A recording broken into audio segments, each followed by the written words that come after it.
Good morning. So yesterday was pretty much what was expected.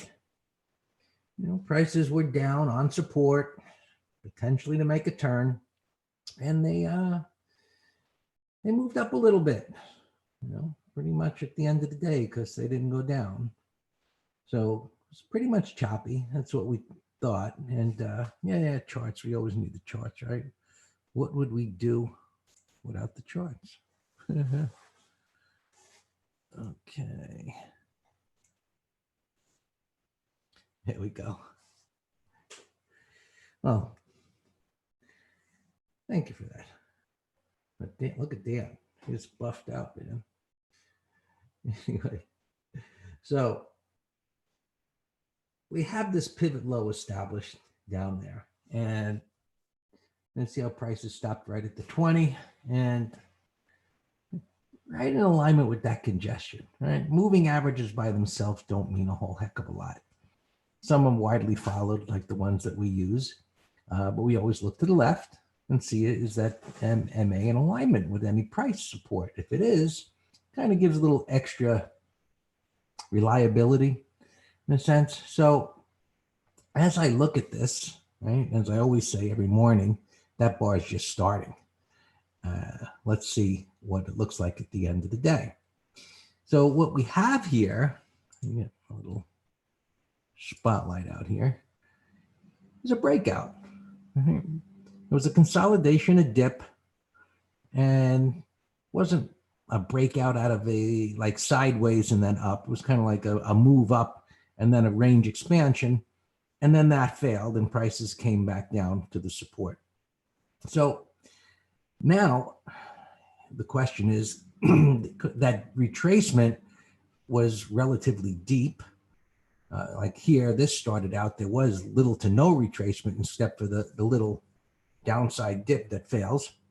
And then it went higher, whereas, where it started here and ended here, let's eyeball it and say it's 75, 80%. I don't know. Anyway, it little deep. It typically prices don't pull back that far after it exceeds the prior high. So an indication of weakness. That's black and white. So now the question becomes M top, new high, and the other scenario is a failure today or tomorrow that makes a measured move to the downside. I think that's one of the three, sideways, choppy action here, which we'll see how that unfolds. Maybe it keeps going up and hits the 200. Below 2,700, Paul, should not happen. If it was to happen today, look out below. All right. Well, a measured move would put it below there. So measured moves by definition, when they happen, they typically fail with a buy setup like this. Well, not a great buy setup. They typically fail, and then they make an equal move to the downside. Now, this really doesn't have a significant support to the left. These overlapping bars right there will come into play. But if this should fail, I think we have to open our minds up to the possibility of testing down here, right? Look, the reality is none of us know what's going to happen. We just look at what is. So we know that this move above the high was bullish. It should have tagged 3,000 and that 200 after that bar. It didn't happen for whatever reason, right? News aside, whatever. It retraced all the way back down. It went down. It hit support. So technically, there was a reversal yesterday that makes total sense. Now we'll see where it goes from here, whether it can continue to advance. So as we look at what's to the left and say, well, is there something of significance there? Well, that little swing right there, there's an unfilled gap. I wouldn't call that all that significant, but it is the next reference point. And you can see that bearish reversal on the 60 that's getting retested. So the question becomes, it does that M top. It's retraced completely that big red bar, which is a positive. And so now we see what happens. You know, you can see on the 5 as we take a closer look, it's stalled there, but it's not going down. So more positive price action suggesting it could go up. So we'll see if that actually follows through here this morning. And look, if it can do that, and the reason why we look to the left is there's nothing of significance there because it fell so hard. That is the concept of a void, meaning when prices go down the way this did. Now it was trending to an extent. It wasn't just a vertical drop, but it's moving down rather rapidly, and it's got a small correction through time. So as this starts to move up, the whole move could start to feed on itself where, you know, bearish traders or shorts start to cover, and longs that obviously their confidence was shaken here, well, they begin to feel some of their mojo coming back, right? And that could push things right back up again. No, you know, look, overall, we've got this weekly downtrend with that topping tail from last week. And as I mentioned last week, overall, things are just going sideways here. And you can see where the opens and closes are. They're all in the same area. So excluding the tails, you know, if you were to turn that into a line chart, you're just in this little trading range. Nothing's happening. The tails are the wiggles that have gone back and forth here. So we'll see how this unfolds here today. Let's clean this up and just move on to the next. So I was asking me about spiders. Well, based on the analysis here, you can apply that to the spiders. You know, you've got more of these gaps, this crazy market, you know, that gaps up and down like a stock that's trading in another exchange somewhere and it opens up the next day. You know, there's just crazy action with these little ranges and gaps like that. So same story. The question, can it get up above here? It held support. Right? You looked over to the left, there it was. Yesterday, that's what we were looking at.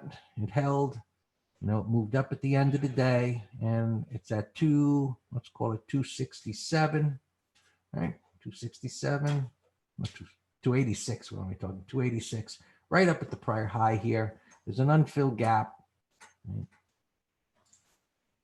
We just mark that off as the next reference point where if it can clear this, theoretically, it has the ability to push up into that open void and gap there. Right? So this tail there is not real. And it's a bad tick, and you can see there SSO, the pro shares, shows a cleaner version of what we're looking at there. Okay.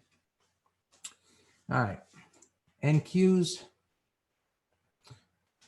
more of a defined jump in your face, out in your face breakout failure there, because it was such a strong bar, strong strength trend day, and it gave it all back and took out the low of the range expansion bar, a wide range bar.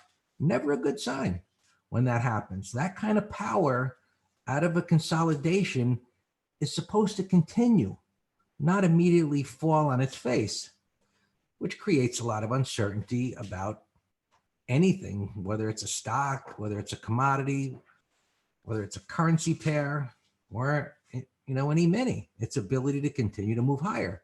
So when it hits support, right, buyers step up again. Now, if we were to have gotten this pattern after, say, an extended run to the upside and a breakout failure where you didn't have this support here, that would have been a higher probability pattern of seeing prices collapse underneath. But this pattern here was part of the reason why I said yesterday we're likely to get into a choppy consolidation. And that's exactly what we had until the end of the day, where prices, you know, kind of ground up into the upside a little bit. And so now, same story. You know, can they hold on to this gain? Can they go up to the high? And it's basically day to day here, you know, within this trading range. Qs, right, there you have it. There's the levels, 217, 217, 218. right around here into the gap fill, 218. So up there into resistance, trading range, and there it is. You got the big red area there. That's right there. And now here you can see the gap a bit more clearly, and so on. YM, right? Similar to the S&P like it typically is. Typically a little bit weaker. Chopping sideways there. Russell, okay, came down harder. Right? Same pattern on the hourly chart. Can it get going here? Well, if it can, because it came down harder, it has the potential to maybe advance a little more. Now, the other thing you have to keep in mind is that, look, this is the weaker one. So while it could rally more, if the stronger one gets to its resistance area and starts coming down, it's unlikely this is going to go by itself. So as E-mini traders, we need to keep an eye on the stronger, let's call it the generals, while, you know, the weaker bring up the rear, because they can stop on a dime when the others start to falter. Crude oil, having a nice move off of that W bottom there, and pushing up toward this congestion up above. It's still got room, right, to like 26 bucks.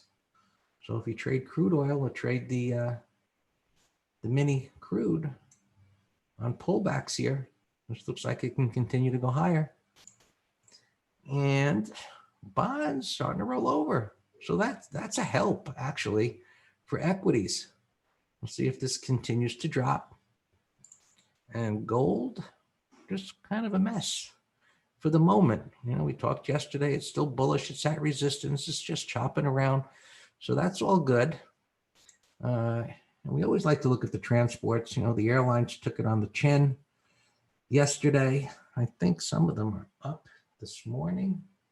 Just looking over here. Oh, the fake meat is up a bit. Juliet down. Starbucks up a bit.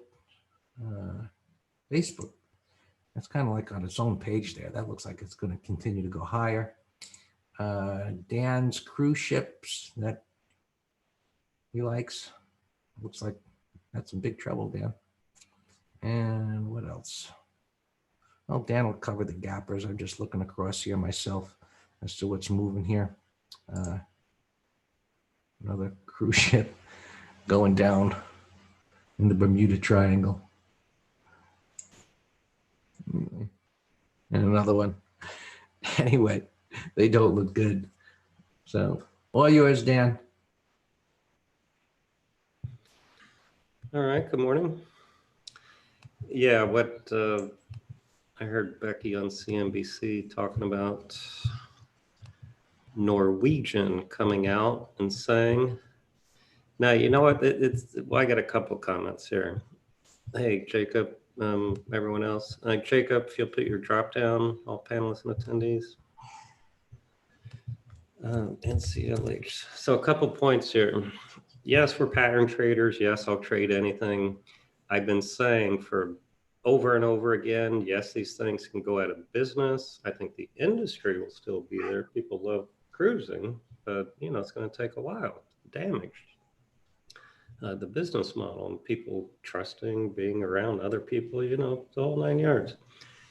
I've been telling you all about stories in Barron's that I read about how much cash they have on hand. And it was just, I think, a week and a half ago, Barron's article said Norwegian had the least. It only had 5 months of cash left.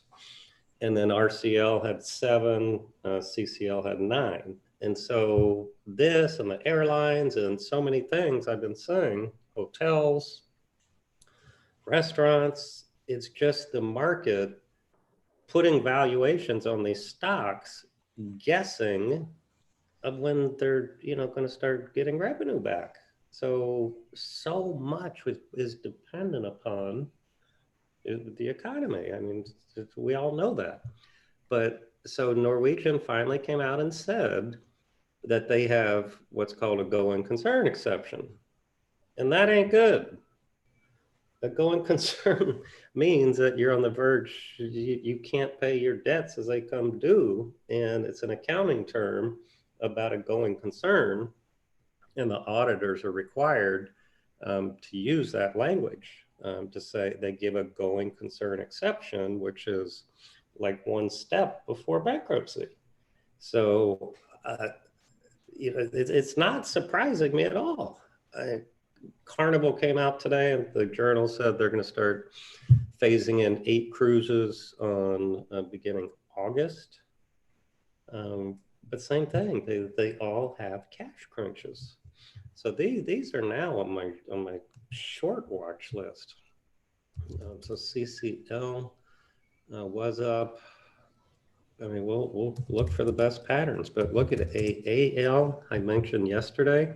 This could be a core short under yesterday's low, big descending triangle on the daily, breakout failure, bearish gap down, green bar. If this takes out yesterday's low, we're going to short that thing. That looks horrible. And it's a perfect green bar ignored if it triggers. So that looks great. All right, that's all on that. But again, it's another example of a story of, we already knew the news, everyone knew how bad they were. So the only thing that's changed is them coming out and admitting the bad news. All right, let's continue here. Let's do opens. We have so many gappers. I'm going to skip the opens. But Greg, I don't know if you saw yesterday. We've been in Apple, but I got us into 3 fangs. I got us into Facebook put spread, Tesla. I thought I got us into Netflix. I didn't post that one, but Netflix looked good. We got Tosco, Piton. We did an earnings put spread, gapping up. And I was going to give a directional earnings today to our swing letter. And now the gap's messing it up.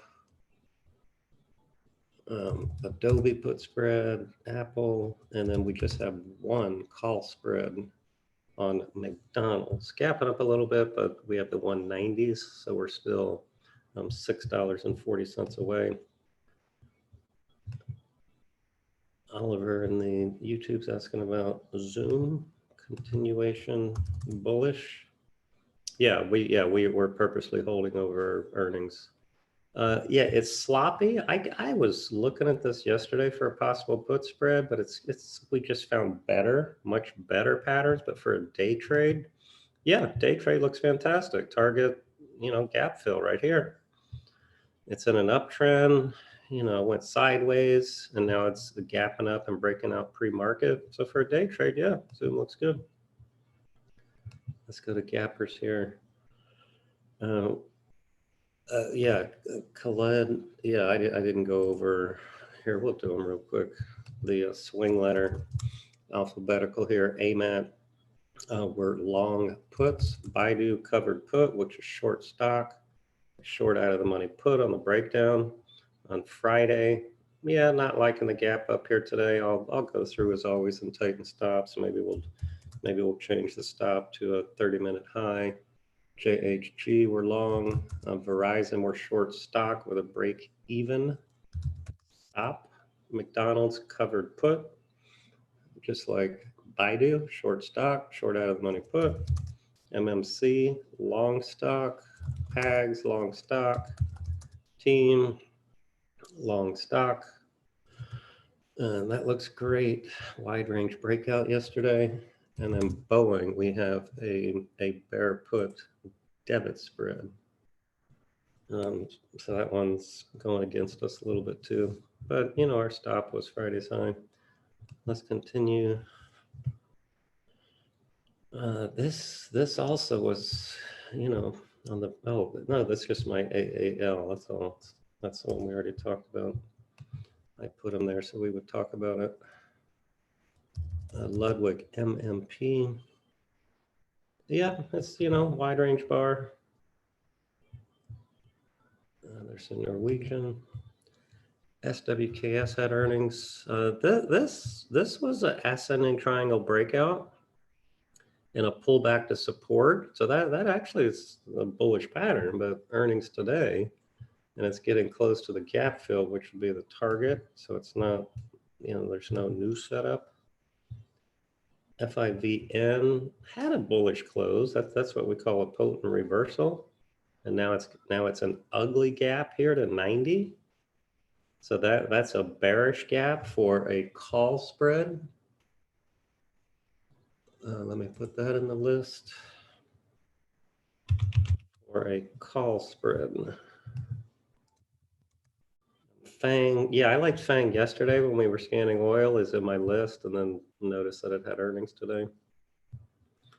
And remember, we also had VLO in our oil list yesterday. That's gapping up here again. RNG. Hey Jacob, you got to move your drop down for me. Jacob's asking about RNG gapping up to 236. So all I do is mark it off here, and it's gapping, you know, to a wall of resistance.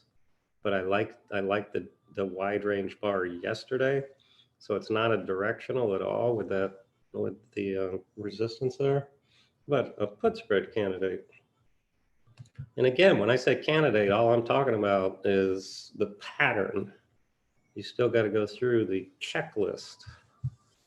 The checklist. Eugene, you're dropped down too.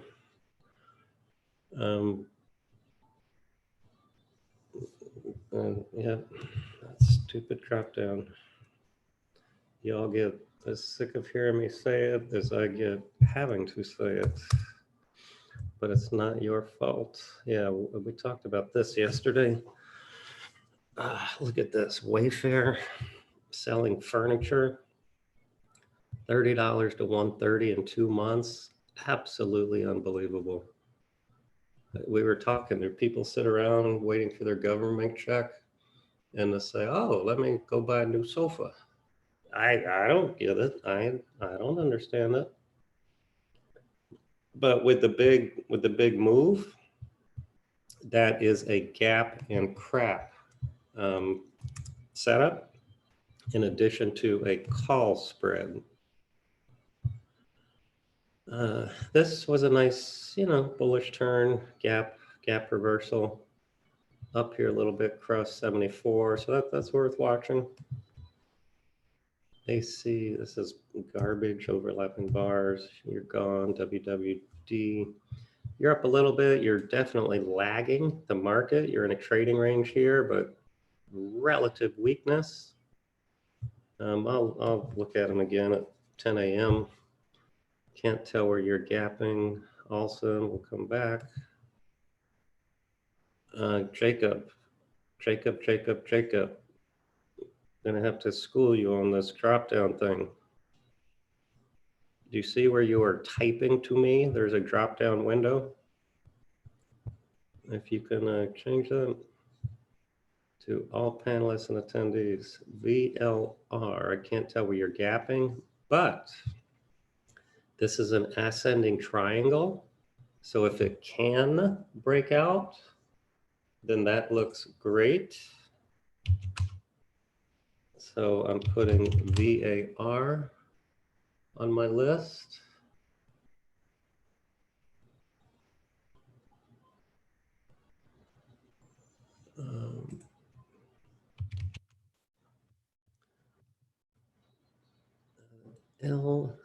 LMNX.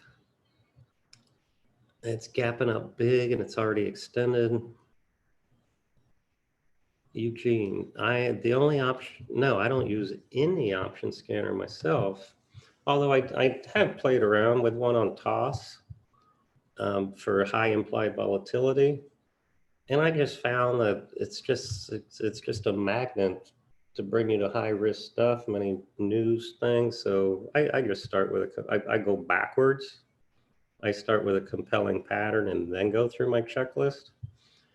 This is a short watch. I can't tell where you're opening. Can't tell where you're opening, but you got two breakout failures. So you got a bearish retest, wide range that closed under support, sell setup. So that looks fantastic depending on where it opens. Put that in a window.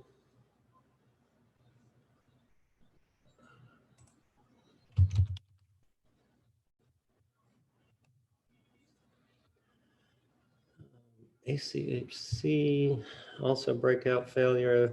That's a short watch. Again, got SPX.X. The levels. As you know, there's no expiration day, so it's tomorrow.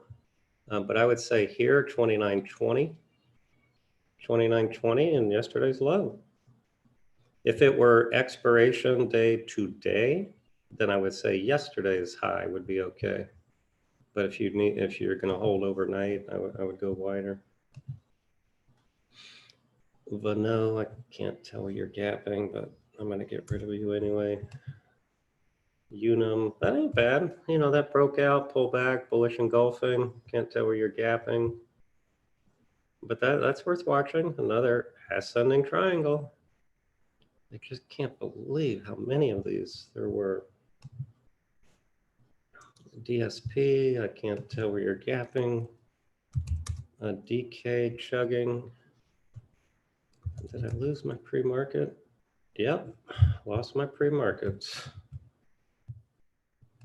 That's why I keep saying I can't tell where you're gapping. Come on. This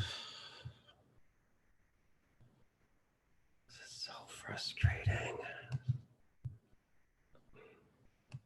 It just says, hey, the market's about to open. Let me kill Gibby's pre-market since he relies on it so much. God, that's annoying.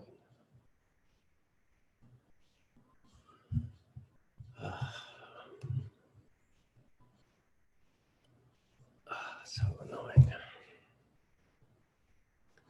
All right, AIG is on my list. It is gapping, but you can't see it on this stupid chart. But it's over here, 25 bucks. WMB, I'll just go by the ticker here. Up 37 cents. We'll come back to you. Trex up at 105. That was a beautiful power reversal yesterday. Broke out, pulled back to minor support, another ascending triangle. And look at this. That gave you a nice entry there. Power up, two inside bars. That was a nice little day trade yesterday. Texas Roadhouse, nothing. Mohawk. Hey, there you go, Mohawk. Pull back, reversal. That's like a 10-minute high or so. Market coming in a little bit, and if you're looking at 15-minute charts, the market's extended right here.